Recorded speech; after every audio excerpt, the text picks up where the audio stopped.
Сайн мэцэн үзэгчтэй парламент телевизийн дэлхийн тойм хөтөлбөрийн шинэ дугаар эхэлж байна. Та бүхэндээ өнгөрч байгаа 7 хоногт олон улсад болсон онцлог үйл явдлуудаас таймлан танилцуулъя. За тэгэхээр энэ сарын 9-ний өдөр албан ёсоор нэгдсэн Нэгдсэн үндэсний байгууллагын ерөнхий ассамблеийн 80 дугаар чуулганы өндөр дээд түвшний ерөнхий санал шүүмжлэлийн хуралдаан энэ 7 хоногт болж өнгөрлөө. За дэлхийн улс орны удирдагчид ерөнхий ассамблеийн эндэр дээр гарч үг хэлэх.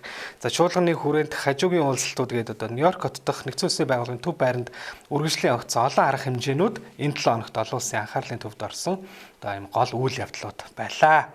Тэгэхээр бид өнөөдрийн одоо дэлхийн тойм хөтөлбөрийн эхэнд энэхүү чуулганы арга хэмжээг онцолж байгаа юм а. За даваа гарагт Нэгдсэн үндэсний байгууллага байгуулагдсны 80 жилийн ой зориулсан хүндэтгэлийн урал ерөнхий ассамблеийн танхимд болсон. Энэ жилийн ерөнхий ассамблеийн дараах холбооны бүгд найрамд Герман улсын гадаад хэргийн сайд Анна-Лена Бербок хүндэтгэлийн хурлыг нээж үг хэлсэн байгаа. Тэрээр энэ өдөр бол баяр ёслолын өдөр биш, харин өнгөрсөн түүхээс сургамж авч итгэл найдварын замыг дахин сонгох цаг мөч хэмээн мэдгдсэн бол Нэгдсэн үндэсний байгууллагын ерөнхий нарийн бичгийн дарга Антонио Гутерриш дэлхийн 2 дугаар дайны дараах шарх сорвтой үед байгуулагдсан Нэгдсэн үндэсний байгууллагын анхны ажилтнуудын дурсгалыг хүндэтгэхийг уриалсан. За мөн хүндэтгэлийн хуралд 2021 оны Нобелийн их тайвны шагналт Мария Реса оролцож үгэлсэн юм а. Харин мягмар гарагт Нэгдсэн үндэсний байгууллагын ерөнхий ассамблеийн 80 жилийн ойн чуулганы ерөнхий санал шүүмжлэл эхэлсэн. За нийт 100 орчим улс орны төрийн тэргүүнээр үг хэлэх юм төлөвтэй байгаа ба Нэгдсэн үндэсний байгууллагын гишүүн орнуудын төр засгийн тэргүүнүүд ирж оролцож байгаа өндөр дэд хэмжээний ерөнхий санал шүүмжлэл энэ 7 хоногийн мягмар гарагаас бям гарагийг дуустал үргэлжилж ням гарагт амралтын завсарлага аваад эх 7 хоногийн даваа гарагт явагдаад өндөрлөх болно. За ерөнхий ассамблеийн 80 дугаар чуулганы ерөнхий санал шүүмжлэлийн үеэр хэд хэдэн улс орны төрийн тэргүүнүүдийн хэлсэн үг бол нэлээд олонний анхаарлыг татсныг бол бид онцолж байна. За юун түрүүнд Францын ерөнхийлөгч Эммануэль Макрон Нэгдсэн үндэсний байгууллагын ерөнхий ассамблеийн чуулганы эндрээс Палестиныг тусгаар улс гэж хүлээн зөвшөөрч байгаагаа бол албан ёсоор зарласан нь онцгой үйл явдал болсон. За түүний энэхүү мэдгдлээс өмнө буюу өнгөрсөн ням гарагт Их Британи, Австрали, Канада, мөн Португал улсууд Палестиныг тусгаар улс гэж албан ёсоор хүлээн зөвшөөрч байгаагаа мэдэгдсэн бол Палестины тал дээрх 4 орны мэдэгдлийг талархалтайгаар хүлээн авч байгаагаа мэдэгдэж мөн Хамас бүлэглэлийн зүгээс ч Израилийг одоо олон улсаас тусгаарлахыг олон улсын хамтын нийгэмлэгт уриалсан юм а. За харин Эммануэль Макрон, Францын ерөнхийлөгч Эммануэль Макрон Нэгдсэн үндэсний байгууллагын эндрээс хэлсэн үгэндээ их тайвныг тогтоох цаг ирлээ. Газрын зурагт болж байгаа дайныг юу ч зөвтгөх аргагүй хэмээн мэдэгдсэн юм. За тэгвэл Францаас гадна мөн Бельги, Люксембург, Мальта, Андорра, Сан Марино зэрэг улс орнууд мөн энэ 7 хоногт Палестиныг хүлээн зөвшөөрлөө. Түүнчлэн ерөнхий ассамблеийн дээд түвшний энэхүү 7 хоногийн үеэр дэлхийн олон улс орны удирдагч нар Газрын зурагт дахь Израиль, Хамасын дайн болон Украины дайныг зэмлэн буруушааж дайныг зогсоохыг уриалсан. Одоо үг хэлээд байна. За мөн Палестины асуудлыг энхийн замаар зохицуулан шийдвэрлэх хоёр улсын шийдлийг хэрэгжүүлэх олон улсын бах хурлыг хуралдуулаад байгаа бол мэдээж Израиль болон Америк нэгдсэн улс энэхүү бах хуралд оролцох гэдгээ өмнө нь мэдгдсэн юм а.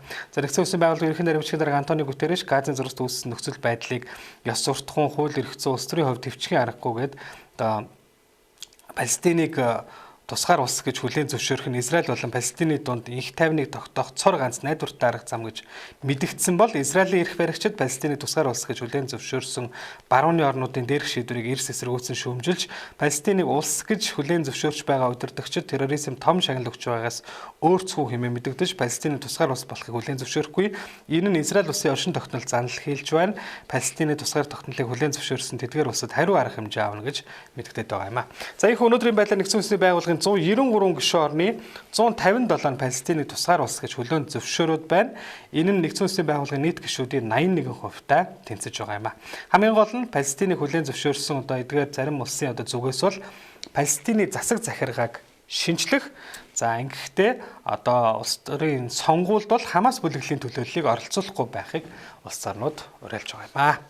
За тэгвэл мягмар гарагт Америкийн нэгдсэн улсын ерөнхийлөгч Дональд Трамп Нэгдсэн үндэсний байгууллагын ерөнхий ассамблеийн чуулганд оролцож үг хэлсэн байгаа. Тэрээр ерөнхий ассамблеийн чуулганы эндэр дээрээс 1 цаг орчмын илтгэл тавьсан бөгөөд үүндээ өөрийнхөө ерөнхийлөгчөөр ажилласан 8 сарын ололт амжилт Нэгдсэн үндэсний байгууллагын тухай за дэлхийн дайн дажин тэдгээрийг зогсоосон явдал за Украин, Орос, Израиль, Хамасын дайны асуудлууд, уур амьсгалын өөрчлөлт зэрэг олон сэдвийг бол хүндсэн байна.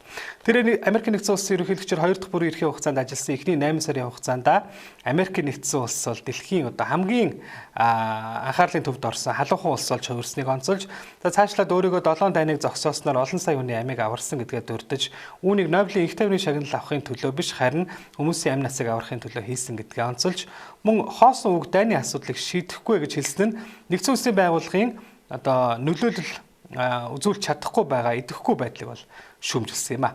За тэрээр нэгдсэн үндэсний байгууллагын мөн зорилгод эргэлзэж байгаагаа илэрхийлж нэгдсэн үндэсний байгууллагууд бол маш их нөөц бололцоо байгаа гэдгийг бол дурдсан.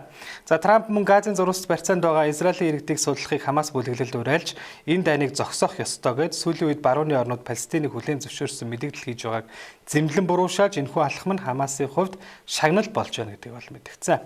За Украины дайны асуудлаар Трамп Оростой өргөжлүүлэн худалдаа явуулж байгаа хятад энэтхэг хоёр их гүрнийг буруутгаж Украины дайныг санхүүжүүлж байна хэмээн шүүмжлээд Европын холбоотнууд НАТОгийн гишүүн орнууд ч мөн Оросын газрын тос байгалийн хийг үргэлжлүүлэн худалдаа авсаар байгааг давхар дурдан шүүмжиллээ. За мөн тэрээр уур амьсгалын өөрчлөлтийн талаар бол нэлээд бас ноцтой зүйлийг бол хэлсэн байгаа. Тэрээр уур амьсгалын өөрчлөлт гэх энэхүү нэр томьёог дэлхийн хамгийн том хуурам мэхлэл Ловр заллин хэмээн мэдэгдэж за дээрээс нь цагаач дөрвөсдийн хууль бус хяналтгүй шилжилт хөдөлгөөнийг орчин цагийн дэлхийн хамгийн том асуудал хэмээн тодорхойлж нэгдсэн улсын байгууллагыг бол үүнийг хөхүүлэн дэмжиж гааруулж байна хэмээн буруутгасан юм а. За Трамп мөн ерөнхий ассамблеийн чуулганы танхим руу орох үед урсдаг шатны ажиллагаа болж мөн суфлерийн төхөөрөмж буюу энэ телепромптер нь гинэт гацаж эвдрэн за мөн аудио системийн доголдсон зэргийг бол хошигнон дурдж нэгдсэн үндэсний байгууллага бидэнд гацдаг шат, гацдаг төхөөрөмж өглөө. Гэхдээ дэлгэц ажиллаагүй ч үүнийг харин би чин сэтгэлээсээ ярих завшаан гэж бодож байна. Нэгдсэн үндэсний байгууллага маш их баярлалаа хэмээн ужилсан маягтай талархал илэрхийлж за мөн эдгээр төхөөрөмжүүд ажиллаагүй явдлыг гурвалсан хорлон сүйтгэх ажиллагаа хэмээн нэрлэж өөрийн хамгаалалтын албаныхнаар шалгуулна хэмээн зарлаад за нэгдсэн үндэсний байгууллагын албаныхнаас хяналтын камерын бичлэгээ устгахгүй байхыг бол дараагаар нь хүссэн бас ийм сонирхолтой үйл явдал болж өнгөрсөн байна. За Трамп үргэлжлээд мягмар гарагт нэгдсэн үндэсний байгууллагын ерөнхий ассамблеийн чуулганы хажуугаар Украины ерөнхийлөгч Зеленскийтэй уулзсныхаа дараа Украин улсыг Европын холбооны тусламжтайгаар Оросд алдсан бүх газар нутгаа буцааж авч чадна гэж бодож байна.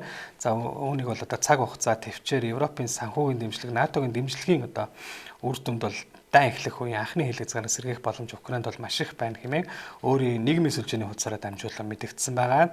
За ийхүү мэдэгдсэн нь бол Украины дайныг өндөрлүүлэхийн тулд нутаг дэвсгэрийн тал дээр буулт хийх ёстой хэмээн өмнө нь мэдэгдэж байсан түүний байр суурь огцом өөрчлөгдсөнийг харуулсан бас ийм үйл явдал болсон юм а. За Трампын зүгээс гал зогсоох болон энхий яриа хэлцээнээс зайлсхийж байгаа Оросын албаны улсын эсрэг томоохон хориг арга хэмжээ авахд бэлэн болоод байгаа гэдэг бол өнгөрсөн 7 хоногт мэдэгдэж байсан. За түүнчлэн сүүлийн үед Оросын тал Украин руу давталгаагаа эрчимжүүлээд байгаагаас гадна зүүн Европын орнуудын анхаарын орон зайд Оросын дронууд нэвтэрсэн нь Украинд үргэлжилж байгаа дайн илүү өргөн хүрээг хамрах вэ гэсэн ийм болгоомжлолыг бол мөн төрүүлж эхлээд байгаа олон улсад за мөн НАТОгийн зүгээс Европын зүүн хэсгийн хамгаалалтыг чангатгах арга хэмжээг авахд хүргээд байгаа юм аа.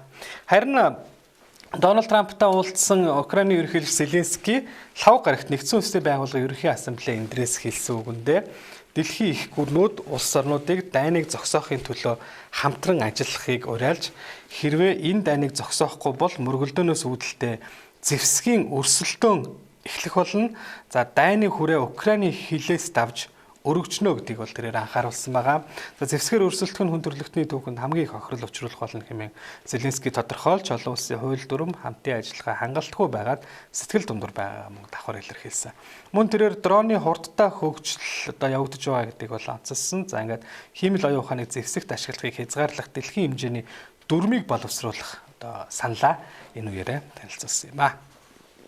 За тэгвэл яг энэхүү Украины дайнтай холбоотой болон хоёр талын харилцааны асуудлаарх Америкийн нэгдсэн улс Оросын холбооны улсын гадаад хэргийн сайднаар дипломат төлөөлөгчдийн уулзалт яриа хэлэлцээ лав гарагт нэгдсэн улсын байгууллагын ерөнхий ассамблеийн чуулганы хажуугаар явагдсан Украины хямралыг зохицуулах талаар бол тэд санал бодлоо солилцсон юм а. Уулзалтын үеэр Америкийн нэгдсэн улсын төрийн нэрмжгийн дарга Марко Рубио Америкийн нэгдсэн улсын ерөнхийлөгч Дональд Трампын гал зогсоох нөхцөлийг бол дахин илэрхийлж Оросыг тодорхой шийдэлд хүрэхийн тулд даруйтай архам хийхийг бол уриалсан. За түүнээс гадна нэгдсэн улсын байгууллагын аюулгүй зөвлөлийн хурал дээр Марко Рубио хэлэхдээ Украины дайны нөхцөл байдлын талаар ярьж мөргөлдөө хурцдаж болцшгүй байгааг анхааруулж энэ дайныг зогсоох хэрэгтэй хэрвээ богино хугацаанд их тайван төрөх одоо зам байхгүй бол Америк нэгдсэн улс болон ерөнхийлөгч Дональд Трамп шаардлагатай алхмуудыг хийх болно хэмээн мэдгдсэн юм а. За харин Оросын албаны улсын гадаад хэргийн яамнаас мэдээлснээр Оросын албаны улсын гадаад хэргийн сайд Сергей Лавров талуудын хооронд өмнө нь хэдийний тохиролцоонд хүрсэн зарчмуудыг хэрэгжүүлэхэд бэлэн байгааг онцлон тэмдэглэсэн. За үүнд мөргөлдөөний үндсэн суурь шалтгааныг арилгахын тулд Америк нэгдсэн улстай хамтран ажиллах зэрэг тохиролцоо багтаж байгаа гэдэг бол онцлоо. Өнгөрсөн сард улсын Орос Америкийн удирдагчдын Аляскийн дэд хэмжээний уулзалтаар тохиролцсон нийтлэг ойлголтын дагуу хоёр тал Украины хамарлыг энхийн замаар шийдвэрлэхэд бэлэн байгаагаа Оросын гадаад хэргийн сайд бол дахин нотолсон байгаа. За Лавров мөн мөргөлдөөн сунжирч байгаад Украин болон Европын зарим орны удирдагчдыг буруутгасан юм. Түүнчлэн хоёр улсын гадаад хэргийн сайд нар Украины дайны асуудлаас гадна Орос Америкийн харилцааны талаар санал солилцож хоёр орны харилцааг хэвийн болгохын тулд төрийн тэргүүн нарын тогтоосон үндсэн тохиролцоо зарчмуудыг бол баттган за дипломат төлөвлөгчийн газруудын үйл ажиллагааг хэвийн болгохыг дэмжих хэрэгтэй гээд гадаад харилцааны яамнуудын бүтээлч яриа хэлцээг өргөжлүүлэх шаардлагатай байгаа дээр одоо байр суурь илэрхийлж ингэж одоо үзэж байгаагаа л хэлсэн юм аа. За Америк нэгдсэн улсын ерөнхийлөгч Трампын засаг захиргаа Израиль Хамасын дайныг зогсоож Газын зурвас дэнх таймныг тогтоох төлөвлөгөөг Арабын удирдагчдад мөн энэ 7 хоног танилцуулсан. Трамп мягмар гарагт ойрхон орнууд Арабын орнуудын удирдагчдтай уулзах үеэрээ нийтдээ 21 зүйл заалт бүхий дээрх төлөвлөгөөг танилцуулсан. За тэрээр бүс нутгийн удирдагчид зөвшөлдснөөр ойрын өдрүүдэд бол ямар нэг үр дүн гарна гэж найдаж байгаа гэдгийг бол Трампын ойрхон орнуудын асуудал эрхэлсэн тусгай эрхлүүлэгч Стив Витков лав гарагт мэдгдсэн юм а. За их сурвалжуудын мэдээлж байгаагаар энэхүү төлөвлөгөөнд барьцааны бүх хүнийг суллах, бүр мөсөн гал зогсоох, Газын зурвасыг Хамасгүйгээр засаглах, за Израилийн цэргүүдийг Газын зурвасаас аажмаар гаргах саналуудыг тусгасан гэж мэдэгдээд байгаа. Харин бүс нутгийн удирдагч нар Трампын төлөвлөгөөний ихэнхийг нь хүлээн зөвшөөрсөн боловч мөн баруун эргийг Израилийн эзэмшилд үлдээхгүй байх, Иерусалимийн одоогийн статус квог хэвээр нь үлдээх, Газд үзүүлэх хүмүүлийн тусламжийг нэмэгдүүлэх, Израилийн хууль бус суурьшлийн асуудлыг шийдвэрлэх зэрэг нэмж оруулах заалтуултын талаар одоо энэ хуралдааны үеэр санал гаргасан. За мөн Европын удирдагч нар Трампын засаг захиргааны дэвшүүлсэн энэхүү 21 зүйл заалт бүхий төлөвлөгөөг бол уншиж танилцсан гэж их сурвалжууд мэдээлсэн. За Израиль Хамасын дайн эхэлснээс хойш бол бараг 2 жил болох гэж байна. За Израилийн засгийн газрын бодлого Газын зурвас дөрвөлжүүлж байгаа цэрэг дайны ажиллагааг бол олон улс эсэргүүцэж Австрали, Их Британи, Канада, Франц зэрэг барууны томоохон улс орнууд энэ 7 хоногт Палестины тусгаар улс хэмээн хүлээн зөвшөөрөөд байгаа бол үүнийг эсэргүүцэж буруу шаасан мэдээллийг Израилийн ерөнхий сайд Биньямин Нетаньяху хийж Америк нэгдсэн улс Израиль улсыг олон улсын тавцанд дэмжсээр байгаа юм а. Харин дайны үйл явц Газын зурвасын хамгийн том хот болох Газа хотод эд үргэлжилсээр байна. Израилийн армийн зүгээс Газа хотод Хамас бүлэглэлийн гол цөмд тулж ирсэн тэдэнд агаарын болон хуурай замын томоохон цохилт үзүүлэхэд бэлэн болоод байгаагаа мөн мэдэгдээд байгаа юм аа. За тэгвэл лав гарагт бүгд найрамдах Хятад ард улс хүлэмжийн хийн ялгарлыг мэдэгдэхүй хэмжээгээр бууруулах төлөвлөгөөгөө нэгдсэн үндэсний байгууллагын чуулганы үеэр мөн зарлан танилцууллаа. За тодруулах юм бол бүгд найрамдах Хятад ард улсын дарга Ши Жинпин Америк нэгдсэн улсын Нью-Йорк хотод лав гарагт болсон нэгдсэн үндэсний байгууллагын уур амьсгалын асуудлаар дээд хэмжээний уулзалтад цахимаар оролцож үг хэлэхдээ энэ талаарх мэдээллийг хэлсэн. Ши Жинпин энэ жил уур амьсгалын өөрчлөлтийн эсрэг тэмцэх Парисын хэлцээр байгуулагдсан 10 жилийн ой тохиож байгаатай холбогдуулан улс орнууд үндэсний хэмжээнд шинээр тодорхойлсон хувь нэмрээ танилцуулах чухал жил болж байгааг онцлоод Хятадын төлөвлөгөөг танилцуулсан юм а. Түүний мэдээлснээр Хятад улс 2035 он гэхэд эдийн засгийн бүх салбараас гарах хүлэмжийн хийн ялгарлыг оргил түвшнөөс 7-оос 14% бууруулах бөгөөд үүнээс илүү үр дүнд хүрэхийг хичээж за мөн эрчим хүчний нийт хэрэглээнд малтмал бус түвшний эзлэх хувийг 30-аас дээш хувь хүргэж салхи нарны эрчим хүчний хүчин чадлыг 2020 оны түвшнээс 6 дахин нэмэгдүүлж нийт 3600 гигаваттад хүргэх зорилтыг тавьж ой нөөцийн нийт хэмжээг 24 тэрбум шометр болгон нэмэгдүүлж нүүрс төрөгчийн ялгарлын арилжааны үндэсний зах зээлийг энэхүү хийг их хэмжээгээр ялгаруулдаг томоохон салбаруудыг хамруулах зорилгоор өргөжүүлэх за мөн уур амьсгалын өөрчлөлтөд дасан зохицох чадвартай нийгмийг бий болгохоор төлөвлөгөөндөө тусгаснаа онцлоо. Тэр дээрх зорилтууд нь Парисын хэлцээрийн шаардлагуудад тулгуурласан Хятадын хамгийн өндөр хүчин чармаалт болж байгааг дурдаад төлөвлөгөө хэрэгжүүлэхийн тулд бүгд найрамдах Хятад ард улсаас гадна олон улсын дэмжлэг бүхий нээлттэй орчин хэрэгтэй гэдгийг онцолж уур амьсгалын өөрчлөлтийн эсрэг хариу арга хэмжээ авах явдал нь яаралтай тулгамдсан асуудал хэдий ч урт хугацаа шаардсан ажил. За тиймээс Хятад улс амлалтуудаа биелүүлэхэд итгэлтэй байна. Байгальтайгаа зохицон амьдрах эрхлэлийг хамгаалахыг бол олон улсад бүх талуудад тэрээр уриалсан юм а. За энэ мэтчлэн дэлхийн улс орны удирдагч нар нэгдсэн үндэсний байгууллагын ерөнхий ассамблеийн эндрээс чуулганы ерөнхий санал шүүмжлэлд үг хэлсэн. За эдгээрээс энэ дотроос Сирийн шинэ төр засгийн тэргүүн, за Туркийн ерөнхийлөгч Режеп Таyyip Erdogan, Финляндийн ерөнхийлөгч Александр Стуб, за мөн Америк нэгдсэн улс виз олгохоос татгалцсан Палестины ерөнхийлөгч Махмуд Аббасын цахимаар холбогдсон хэлсэн үг зэрэг олон удирдагчдын тавьсан илтгэл олон улсын анхаарлын төвд энэ 7 хоногт байлаа. Мөн Монгол улсын ерөнхийлөгч Ухнагийн хөрсөх олон улсын хамтын ажиллагаа их тайван уур амьсгалын өөрчлөлт доктортой хөгжлийн чиглэлээр Нэгдсэн улсын байгууллагын ерөнхий ассамблеийн ерөнхий санал шүүмжлэлийн үеэр Монгол улсын байр суурийг илэрхийлж, за Монгол улс Нэгдсэн улсын байгууллагын хүрээнд хэрэгжүүлж байгаа энхийг сахиулах ажиллагаанд тууштай оролцож доктортой хөгжил 2030 хөтөлбөрийн хэрэгжилтийг дэмжиж байгааг онцолж, за мөн 2026 онд Нэгдсэн улсын байгууллагын цөлжилтөд тэмцэх конвенцийн талуудын 17 дугаар баг хурлыг Улаанбаатар хотод зохион байгуулах талаар мэдгдлээ. За мөн өмнөх 79 дугаар чуулганы үеэр баталсан Монгол улсын санаачлагын дагуу жил бүрийн 7 дугаар сарын 11-ний өдрийг дэлхийн адууны өдөр болгон тэмдэглэхээр болсон нь биологийн олон янз байдал, соёлын үйл өмчлөлийг хадгалах тал дээр Монгол улсын байр суурийг олон улсад баттгсан ийм чухал ач холбогдолтой маш онцгой үйл явдал болсон юм аа. За ингээд энэ 7 хоногт Нэгдсэн улсын байгууллагын ерөнхий ассамблеийн чуулганы 80 дугаар чуулганы ерөнхий санал шүүмжлэлийн энэ хуралдаануудын ихүү үргэлжлэн явагдаж байна. За ням гарагт төр завсарлага аваад даваа гарагт дэлхийн төр засгийн тэргүүнээр оролцсон энэхүү ерөнхий санал шүүмжийн хуралдаан өндөрлөх болно.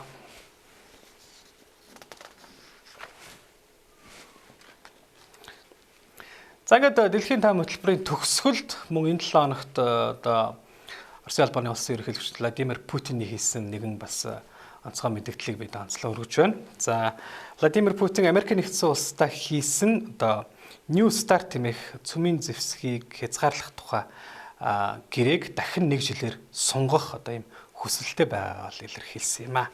За Оросын албаны улсын ерөнхийлөгч Владимир Путин 2026 онд дуусгар болох цөмийн зэвсгийг хянах тухай New Start хэмээх Америк Оросын хооронд байгуулсан гэрээг 1 жилээр сунгах саналыг бол дэвшүүлсэн.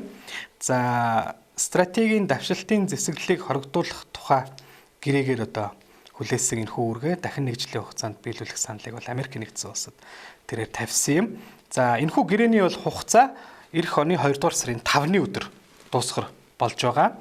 За гэрээний дагуу хоёр улс баллистик пуужин стратегийн бөмбөгдөгч онгоц зэрэг цөмийн зэвсгийн нийлүүлэлтийн системд хязгаарлалт тавихаар бол тохиролцсон байдаг. За Владимир Путин энэ 7 хоногийн даваа гарагт болсон үндэсний аюулгүй байдлын зөвлөлийн хуралдаан дээр энэ талаар бол хэлсэн байгаа. Тэрээр Оросын албаны улс 2026 оны 2 дугаар сарын 5-наас хойш 1 жилийн хугацаанд New Start гэрээний дагуу заасан төвлөрсөн тоон хязгаарлалтыг дагаж мөрдөхөд бэлэн байна.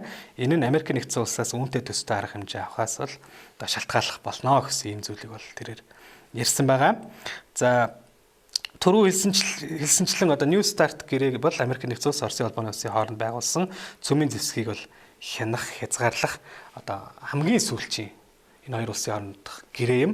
За үүний өмнөх дунд тусгалын цөмийн зэвсгийн тухай гэрээний хугацаа 2019 онд бол дуусгар болоод дахин сунгаагүй байдаг ийм түүхтэй байгаа. За үндсэндээ бол Украины дайн удаан хугацаанд үргэлжилж байгаа нь Оросын албаны улсад бол санхүүгийн хүнд дарамт учруулж байгаа учраас Орос Америк нэгдсэн улстай зэвсгээр уралдахаас зайлсхийхийг бол хүсэж байгаа гэдэг нь эндээс харагдлаа гэж олон улсын ажиллагч нар Путиний энэхүү мэдээллийг дүгнэж байна. Ингээд та бүхэндээ дэлхийн таам хөтөлбөрийн өнөөдрийн дугаарыг хүргэлээ. Анхаарлаа хандуулсанд баярлалаа.